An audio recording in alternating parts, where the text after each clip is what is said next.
자, 오늘 우리가 깊이 파고들어 볼 주제는 바로 한국의 차세대 전투기 엔진 개발 계획, 그리고 그 중심에 있는 아주 혁신적인 AI 전략입니다.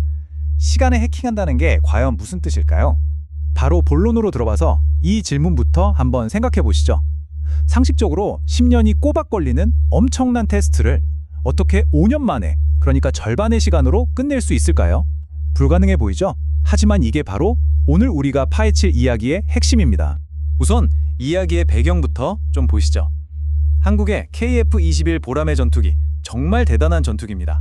그런데 이 최첨단 기술의 집약체에도 아주 치명적인 약점이 하나 있습니다. 문제는 바로 이 전투기의 심장, 엔진이 우리 게 아니라는 겁니다. 미국의 제너럴 일렉트릭이 만든 F4 힐4 엔진을 쓰고 있거든요. 이게 그냥 부품 수급 문제가 아니에요. 만약에 미국이 수출을 통제해버리면 어떻게 될까요? KF-21은 그야말로 날개 꺾인 독수리가 될 수도 있는 겁니다. 이건 국가 안보 그리고 주권과 직결된 아주 심각한 문제죠. 그러니까 엔진 국산화는 선택이 아니라 필수인 겁니다. 그런데 진짜 어려운 문제는요, 기술력이 부족해서가 아니에요. 바로 시간이라는 거대한 장벽 때문입니다. 이 부분이 정말 흥미롭습니다. 생각해보세요.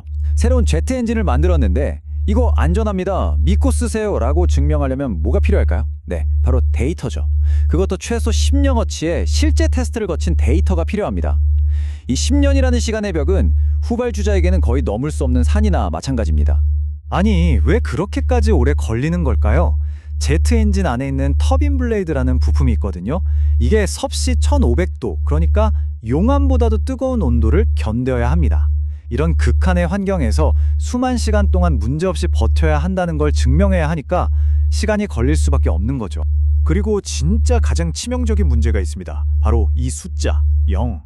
이게 뭘 의미하냐면요, 우리는 후발주자라서 참고할 수 있는 과거의 실패 데이터가 단 하나도, 말 그대로 제로라는 뜻입니다. GE나 롤스로이스 같은 회사들은 수십 년간 쌓아온 이 실패 데이터라는 엄청난 자산을 가지고 있는데 말이죠. 이걸 바로 콜드 스타트 문제라고 부릅니다. 자, 그럼 정리해봅시다. 시간도 없고 데이터도 없어요. 완전 막막한 상황이죠? 여기서 한굴이 꺼내든 카드가 정말 기가 막힙니다. 바로 가상의 타임머신을 만드는 겁니다. 그 타임머신의 정체가 바로 이 디지털 트윈이라는 기술입니다. 현실 세계의 물리적 엔진을 가상 공간에 그냥 100% 똑같이 복제하는 거예요. 근데 이걸 그냥 모델링에만 쓰는 게 아니라 10년이라는 시간을 단 몇 년으로 압축시켜버리는, 말 그대로 시간을 지배하는 기계로 쓰려는 거죠. 그리고 이 엄청난 타임머신을 조종하는 드라이버가 바로 에이전틱 AI입니다. 이게 그냥 시키는 일만 하는 보통 AI가 아니에요. 스스로 목표를 세우고 계획하고 실험을 설계하는, 주체적으로 행동하는 AI죠. 뭐랄까, 수천 명의 천재 연구원들을 가상 실험실에 모아놓고 24시간 내내 최적의 답을 찾게 만드는 것과 똑같다고 보시면 됩니다. 개발 속도가 폭발할 수밖에 없겠죠. 자, 근데 여기서 아주 근본적인 질문이 생깁니다. 잠깐만요. 아까 데이터가 하나도 없다고 했잖아요. 데이터가 없는데 AI가 대체 뭘 보고 배우죠? 바로 이 지점이 이번 계획의 진짜 핵심이고 어쩌면 가장 소름 돋는 부분입니다. 해답은 AI의 공부 방법에 있습니다. 우리가 아는 보통의 AI는 수많은 시험 족보, 즉 과거 데이터를 보고 패턴을 외우는 학생 같아요. 근데 한국이 쓰는 이 물리정보신경망, 핀이라는 AI는요, 족보가 아니라 아예 물리 교과서 그 자체를 통째로 외워버리는 겁니다. 불변의 법칙을 배우는 거죠. 그러니까 족보가 한 장도 없어도 물리 법칙만으로 앞으로 나올 문제를 예측하고 풀어낼 수 있는 거예요. 데이터가 없는 콜드 스타트 문제를 그냥 원천적으로 해결해버리는 겁니다. 그래서 이 기술로 뭘 하느냐?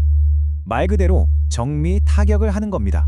첫째, 엔진 부품 중에서 가장 비싸고 깨지면 제일 큰일 나는 부분. 예를 들면 합금 피로 같은 약한 고리를 딱 집어내요.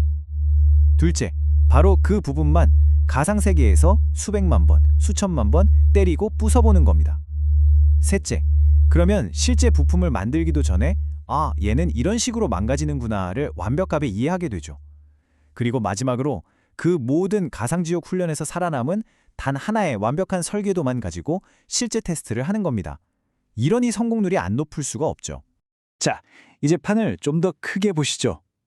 이게 단순히 제트 엔진 하나 잘 만들고 끝날 이야기가 절대 아닙니다. 이 그래프를 보시면 그냥 한눈에 딱 들어오죠. 기존 방식으로는 10년이 넘게 걸릴 일이 이 디지털 트윈 전략으로는 5년이면 끝납니다. 절반이에요, 절반. 이건 그냥 좀 더 빨라지는 수준이 아니라 아예 경쟁의 규칙 자체를 바꾸는 진짜 게임 체인저가 될 수 있다는 뜻입니다. 그리고 이게 진짜 중요한 건데요. 이렇게 한번 완성된 디지털 트윈 스택은 다른 곳에 그대로 복사해서 붙여놓을 수 있는 일종의 만능 청사진이 된다는 거예요. 실패하면 그냥 돈만 날리는 게 아니라 정말 큰일 나는 산업들 있잖아요. 차세대 배터리, 반도체, 조선, 심지어 원자료까지. 대한민국의 핵심 산업 전체를 업그레이드할 수 있는 강력한 무기가 생기는 겁니다. 결국 이 모든 건 하나의 거대한 그림을 그리고 있습니다. 바로 대한민국이 더 이상 선진국을 부지런히 따라가는 페이스트 팔로워에 머무르는 게 아니라 아예 기술의 방향을 제시하고 이끌어가는 글로벌 트렌드 세터로 거듭나겠다는 선언인 거죠. 시간을 따라잡는 걸 넘어서 아예 시간을 지배하겠다는 겁니다. 오늘 이야기를 마무리하며 마지막으로 이 질문을 던져봅니다. 만약 미래에 일어날 수 있는 모든 실패를 가상 공간에서 미리 다 겪어보고 그걸 완벽하게 막을 수 있다면 그건 이미 미래와의 싸움에서 이긴 거나 마찬가지 아닐까요? 여러분은 어떻게 생각하시나요?